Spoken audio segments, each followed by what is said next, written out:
Qətiyyən dövlət başçısına qarşı çıxmaq olmaz, haramdır. Mitinqlər haramdır.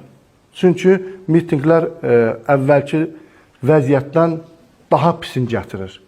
Heç bir ölkədə, misal üçün Suriyası olsun, İraq olsun, peşmançılıq çəkdilər. Ona görə yəni dinimiz bax bu şeylərə görə mitinqləri haram görür.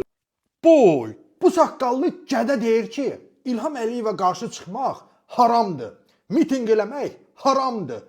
Etiraz etmək haramdır. Əbə, halal olan nədir bəs, ha? Mən deyim də sizə, halal olan nədir?